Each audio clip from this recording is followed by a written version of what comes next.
আসসালামু আলাইকুম সবাইকে। সবাই কেমন আছেন? গরুর মাংস দিয়ে মুগ ডাল রেসিপি কার না পছন্দ? আজকে ভীষণ বৃষ্টি হচ্ছে সারাদিন। সকাল থেকে বৃষ্টি শুরু হয়েছে। এই বৃষ্টিতে থামার কোনো নামই নেই। এই সময় আমার কিছুই খেতে ইচ্ছা হচ্ছিল না। মনে হচ্ছিল নতুন কিছু খাই। তো ফ্রিজ থেকে কিছু মাংস বের করলাম। চর্বিযুক্ত মাংস এবং সাথে মুগ ডাল ভিজিয়ে রাখলাম। ভাবলাম যে মুগ ডাল দিয়ে একটা রেসিপি বানাই। তো প্রথমে দেখুন কি বৃষ্টি হচ্ছে। রাতের বেলা আমি রান্নাটা করেছি, ভিউটা রাতের বেলায় নিয়েছি। তো যেই কথা সেই কাজ, চলে গেলাম মুগ ডাল সিদ্ধ করার জন্য। মুগ ডাল এখানে বসিয়ে দিয়েছি এবং দেখুন ওপরে যে মুগ ডালের ফেনা রকম ওঠে ওইগুলো আমি তুলে দেব। দিয়ে মরিচ কুচি করে রেখেছিলাম, রসুন পেঁয়াজ অল্প কিছু পরিমাণে আমি ওই মুগ ডালের বলকের উপর দিয়ে দেব সিদ্ধ হওয়ার জন্য। দেখুন মুগ ডালগুলো আমার ভালোভাবে সিদ্ধ হচ্ছে। আসলে মেঘলা দিনে অনেক সময় মন চায় যে অন্যরকম ভিন্ন কিছু বানিয়ে খাই। তো অনেক দিন পরে আমি গরুর মাংস দিয়ে মুগ ডালের রেসিপিটা বানাচ্ছি। অনেক আগে একবার খেয়েছি, তারপরে আর খাওয়া হয় নাই। তো আজকে হুট করে আপনাদের সাথে শেয়ার করতে চলে এসেছি।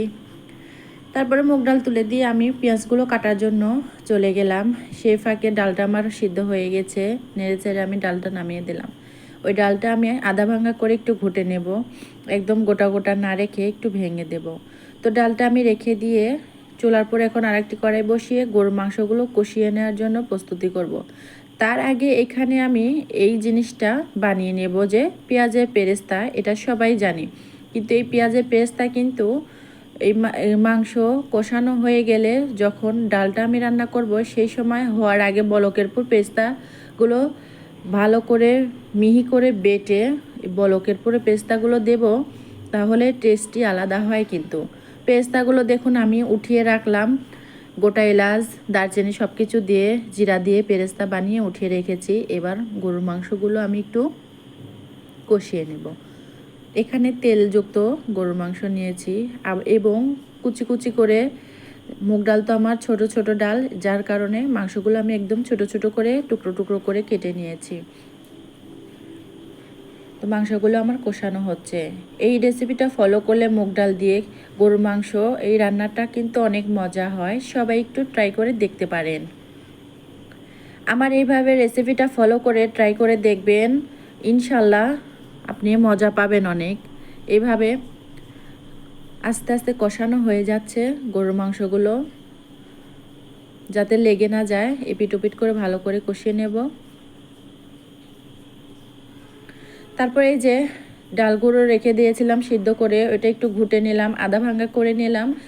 তারপর ডালগুলো ওই মাংসের মশলার মধ্যে সব কিছুর মধ্যে দিয়ে দিলাম। আপনারা দেখতে পাচ্ছেন এইভাবে দিয়ে ভালো করে নাড়াচাড়া করব এবং ডাল আর মাংস একসাথে আবার কষিয়ে নেব এবং অল্প অল্প করে ঘুটে নেব, ভাঙা ভাঙা করে নেব।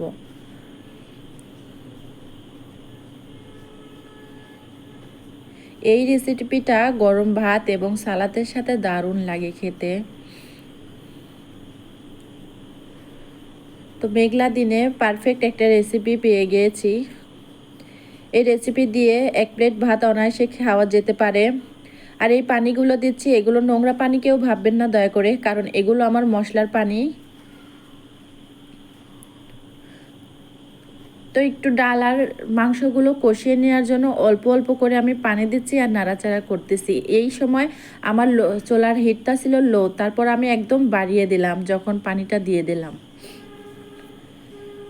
এবার এভাবে কষিয়ে নেব। দেখুন আমার মাংসগুলো এবং মুগ ডালগুলো কষানো হচ্ছে।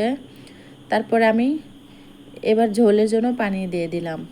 ঝোল তেমন লাগবো না, গায়ে গায়ে ঝোল রাখবো, সে কারণে অল্পই দিয়ে দিলাম। তো আমার বলক উঠেছে মুগ ডালে।